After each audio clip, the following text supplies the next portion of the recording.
Now let me move to the another question from Lens. Now Lens is my student.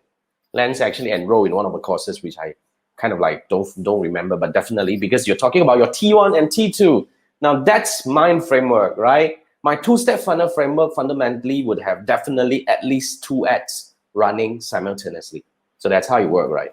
The tier 1 ad is to go out to reach fresh audiences, to bring new people to understand, to learn about your product or your services or your brand.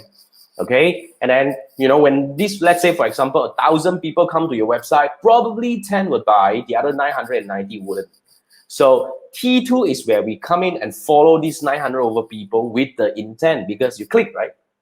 But you didn't buy. So I want to follow you for a specific period of time to actually reinforce the message, or warm up to you and say that, hey, you were actually looking at this. Why weren't you buying? Is there anything else I can help? So that would actually help you convert in a very different way. So that's the two-step funnel framework. I teach you how to set up from scratch.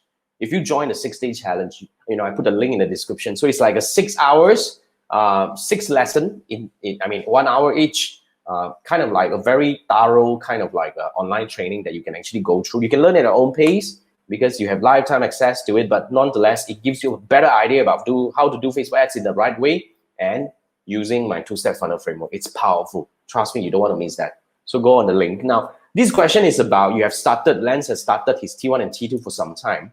So you're actually looking at CTR. Now, this is a very good question, Lens, because when it comes to advertisement, as Facebook advertising especially, you need to really learn how to read the metrics. And in fact, I have another course talking about Facebook ads analytics. So you should be able to go over to my Facebook ads courses panel to find where I teach you how to read the data. That's essential, because if you're not able to read the data, you are actually going to leave a lot of money on the table, which you do not know how to capitalize on the right opportunity to scale. You do not know when to make the right decision. So that's a very important thing. So CTR being one of the most important things that we are tracking. So there are 2 types of CTR, CTR all and CTR link click. Now, CTR all means when people see your ad, right, they can click on many other places. And CTR link is really on the call to action button. So for T1, for CTR all and CTR link click, we're actually looking at least 2 and above. And CTR link click has to be at least 1 and above. And usually when it comes to T2, the CTR should be, there are 2 ways. It's either higher or it's lower. But you also want to monitor. CTR is just one of the metric, because if you have a very underperforming CTR, which is kind of like an indicator that people are not interested in your creative, that's how it works. But if you have good result, that is fine.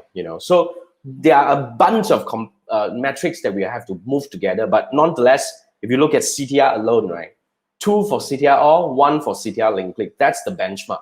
If you have both below and significantly below, you probably have the ad issue.